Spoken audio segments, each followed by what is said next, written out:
আসসালামু আলাইকুম। আন্তর্জাতিক সর্বশেষ আপডেট সংবাদে আপনাকে স্বাগতম। শুরুতেই জানিয়ে দেব সংবাদ শিরোনাম। যুদ্ধবিরতির প্রস্তাব প্রত্যাখ্যান করছে ইসরায়েলের পররাষ্ট্রমন্ত্রী। এবার শুরু হবে পূর্ণমাত্রার যুদ্ধ।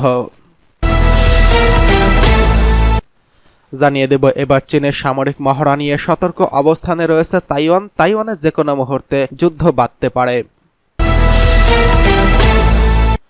এদিকে ইউক্রেনকে $800 কোটি সামরিক সহায়তা দেওয়ার পরিকল্পনা যুক্তরাষ্ট্রের।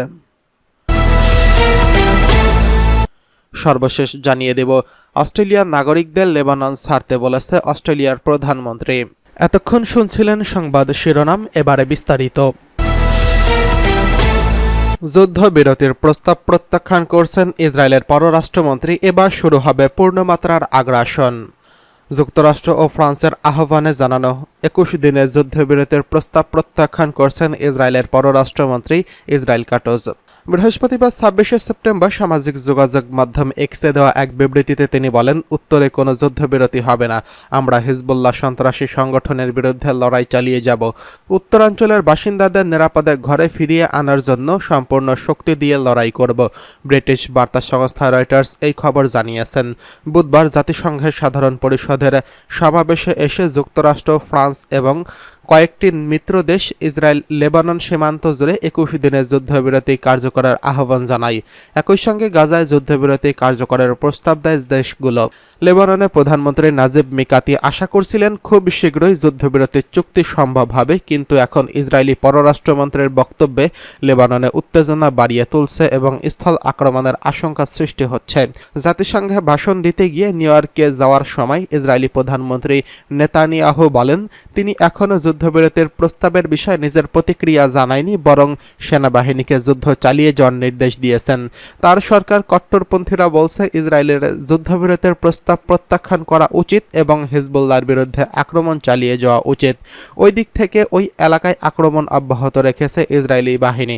রাতভর বেকা উপত্যকা এবং দক্ষিণ লেবাননে প্রায় 75টি হিজবুল্লাহ লক্ষ্যবস্তুতে বিশেষ করে অস্ত্রের গুদাম ও লঞ্চারে বিমান হামলা চালিয়েছে ইসরায়েল।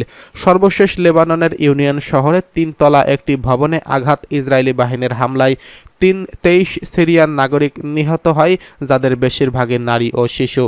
লেবাননে প্রায় 1.5 মিলিয়ন সিরিয়ান শরণার্থী আশ্রয়স্থলে, যারা সিরিয়ার গৃহযুদ্ধ থেকে পালিয়ে লেবাননে আশ্রয় নিয়েছেন অন্তত 15 লাখ সিরিয়ান। এদিকে ইসরায়েলি সেনাবাহিনী জানিয়েছে বৃহস্পতিবার সকালে হিজবুল্লাহর বহু লক্ষ্যবস্তুতে আক্রমণ চালিয়েছে তারা, যার মধ্যে সন্ত্রাসী এবং সামরিক ভবন এবং অস্ত্রাগার রয়েছে। লেবানন থেকে প্রায় 45টি ক্ষেপণাস্ত্র পশ্চিম গ্যালিলি অঞ্চলে নিক্ষেপ করা হয়। এর মধ্যে কিছু ক্ষেপণাস্ত্র ধ্বংস করা হয়েছে ইসরায়েলি প্রতিরক্ষার ব্যবস্থা দ্বারা, বাকিগুলো খোলা মাঠে আঘাত হেনেছে বলে দাবি করছেন তারা। চীনের সামরিক মহড়া নিয়ে সতর্ক অবস্থানে রয়েছে তাইওয়ান। চীনের সামরিক মহড়ার বাহিনীর উপস্থিতি নিয়ে সতর্কতা জারি করেছে তাইওয়ানের প্রতিরক্ষা মন্ত্রণালয়।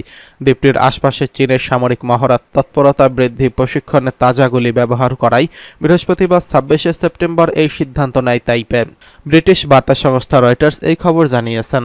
তাইওয়ানের প্রতিরক্ষা মন্ত্রণালয় এক বিবৃতিতে জানিয়েছেন, বৃহস্পতিবার টানা দ্বিতীয় দিনের মতো চীনের সামরিক তৎপরতায় উপস্থিতি দেখা গেছে।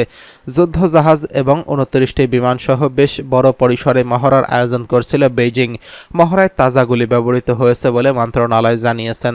তাইওয়ানের জলীয় সীমায় গত 5 বছর ধরে চীনের সামরিক তৎপরতা বৃদ্ধির অভিযোগ করে আসছে তাইপে। এদিকে গণতান্ত্রিকভাবে পরিচালিত তাইওয়ানের সার্বভৌমত্ব স্বীকার করে না বেইজিং। দেশটির ভূখণ্ডের উপর নিজেদের খতিয়ে দেখার এখতিয়ারের দাবি করে তারা। এর আগে চীন নিজেদের 43টি সামরিক বিমান দ্বীপটির জলীয় সীমায় সক্রিয় ছিল বলে অভিযোগ করেছে তাইওয়ান। মন্ত্রণালয় আরও বলছে, আলোচনার আড়ালে নিজেদের সামরিক সক্ষমতা বৃদ্ধি করে যাচ্ছে বেইজিং। চীনের কার্যকলাপে একটি কর্তৃত্ববাদী শাসনযন্ত্রের আধিপত্যবাদী আচরণ ফুটে উঠেছে বলে অভিযোগ করছে তাইওয়ান। তাদের মতে বেইজিং প্রতিবেশী দেশের জন্য গুরুতর চ্যালেঞ্জের কারণ হয়ে দাঁড়িয়েছে। এদিকে চীনের প্রতিরক্ষা মন্ত্রণালয় তাইওয়ানের কাছাকাছি অঞ্চলে মহড়া পরিচালনা নিয়ে আত্মপক্ষ সমর্থন করে বক্তব্য দিচ্ছে। মন্ত্রণালয়ের মুখপাত্র ঝ্যাং জিওংঝাং সাংবাদিকদের বলেছেন, এগুলো তাদের বৈধ কার্যকলাপ। তিনি আরও বলছেন, যুদ্ধ প্রস্তুতি সুসংহত করতে নিয়মিত সামরিক মহড়ার আয়োজন করে যাবে বেইজিং। এ বিষয়ে অবগত কিছু নাম প্রকাশে অনিচ্ছুক এক নিরাপত্তার কর্মকর্তা জানিয়েছেন, বুধবারের আয়োজন ছিল বার্ষিক মহড়ার অংশ। তাইওয়ানের জলীয় সীমায় শেষবারের মতো চীন সর্বাত্মক মহড়ার আয়োজন করছিল চলতি মে মাসে। তার মাত্র কিছুদিন আগেই দেশটিতে প্রেসিডেন্ট নির্বাচিত হয়ে আসেন লাই চিংতে। বেইজিংয়ের দৃষ্টিকোণ থেকে তিনি একজন বিচ্ছিন্নতাবাদী। সংকট নিরসনে একাধিকবার বেইজিংয়ের সঙ্গে শান্তিপূর্ণ বৈঠকের আহ্বান জানিয়েছেন লাই চিংতে, কিন্তু তাতে কর্ণপাত করেনি চীন। এদিকে ইউক্রেনকে $800 কোটি সামরিক সহায়তা দেওয়ার পরিকল্পনা যুক্তরাষ্ট্রের। ইউক্রেনকে $800 কোটি বেশি মূল্যের সামরিক সহায়তা দেওয়ার পরিকল্পনা করছে যুক্তরাষ্ট্র। বুধবার 25শে সেপ্টেম্বর 2 মার্কিন কর্মকর্তা বলছেন, ওয়াশিংটনে ইউক্রেনের প্রেসিডেন্ট ভলোদিমির জেলেনস্কি সফরের সময় কিয়েভের জন্য এই প্যাকেজ ঘোষণা হতে পারে। ব্রিটিশ বার্তা সংস্থা রয়টার্স এই খবর নিশ্চিত করেছেন। 30শে সেপ্টেম্বর ফেডারেল অর্থায়নের অর্থমেয়াদের বছর মেয়াদ শেষ হওয়ার আগে ইউক্রেনকে যাতে $560 কোটি সামরিক সহায়তা ব্যবহারের অনুমতি দেওয়া হয়, এই নিয়ে মার্কিন কংগ্রেসে জরুরি আলোচনায় বসেছে বাইডেন প্রশাসন। মার্কিন কর্মকর্তারা বৃহস্পতিবার বলছেন, হোয়াইট হাউস কংগ্রেসকে অবগত করতে চায় যে তারা মার্কিন অস্ত্রাগার থেকে $560 কোটি অস্ত্র চালানের পথে এগিয়ে যাবে। কর্মকর্তারা জানিয়েছেন, ওই প্যাকেজ নিয়ে এখনও কাজ করছেন কর্মকর্তারা। চলতি মাসে এক প্রতিবেদনে রয়টার্স জানিয়েছে, বাইডেন প্রশাসন একটি ব্যাকআপ পরিকল্পনা বিবেচনায় নিচ্ছে, যার আওতায় ইউক্রেনের জন্য অস্ত্র চালানোর পরিকল্পনার ঘোষণা করা হবে। ইউক্রেনের নিরাপত্তা সহায়তার উদ্যোগ কর্মসূচির আওতায় বৃহস্পতিবার আরও একটি সহায়তার ঘোষণা করা হয়েছে। দ্বিতীয় এই প্যাকেজে $240 কোটি মূল্যের সহায়তা অন্তর্ভুক্ত রয়েছে। এই প্যাকেজের অর্থ দিয়ে মার্কিন প্রশাসন তাদের গুদামে অস্ত্র বের না করে অন্য কোম্পানির কাছে ইউক্রেনের জন্য অস্ত্র কেনার অনুমতি পাবে।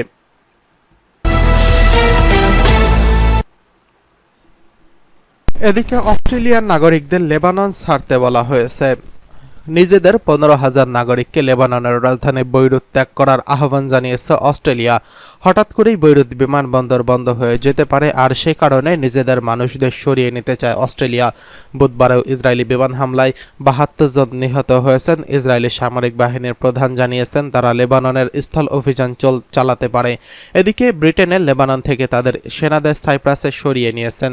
সেখানে 2টি রয়্যাল নৌজাহাজ যোগ দিয়েছে। লেবাননে থাকা এই ব্রিটিশ নাগরিকদের উদ্ধারে এই কাজ করবে। অস্ট্রেলিয়া প্রধানমন্ত্রী অ্যান্টনি আলবানিজ জানিয়েছেন, পানিপথে লেবানন থেকে অস্ট্রেলিয়ার নাগরিকদের সরিয়ে নেওয়া হতে পারে।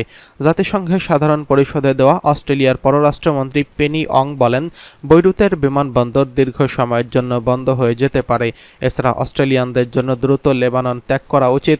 তিনি আরও বলেন, ব্রিটিশ প্রতিপক্ষের সাথে ইসরায়েলের লেবাননের মধ্যে যুদ্ধ বন্ধে প্রয়োজনীয়তার আলোচনা হয়েছে। নিজেদের 15,000 নাগরিককে লেবাননের রাজধানী বৈরুত ত্যাগ করার আহ্বান জানিয়েছে অস্ট্রেলিয়া। হঠাৎ করেই বৈরুত বিমানবন্দর বন্ধ হয়ে যেতে পারে, এই কারণেই নিজেদের মানুষদের সরিয়ে নিতে চায় অস্ট্রেলিয়া সরকার। বুধবারেও ইসরায়েলি বিমান হামলায় লেবাননের 72 জন নিহত হয়েছেন। ইসরায়েলের সামরিক বাহিনীর প্রধান জানিয়েছেন, তারা লেবাননে স্থল অভিযানও চালাতে পারে। এদিকে ব্রিটেনে লেবানন থেকে তাদের সেনাদের সাইপ্রাসে সরিয়ে নিয়েছে। সেখানে 2টি রয়্যাল নৌজাহাজ যোগ দিয়েছে।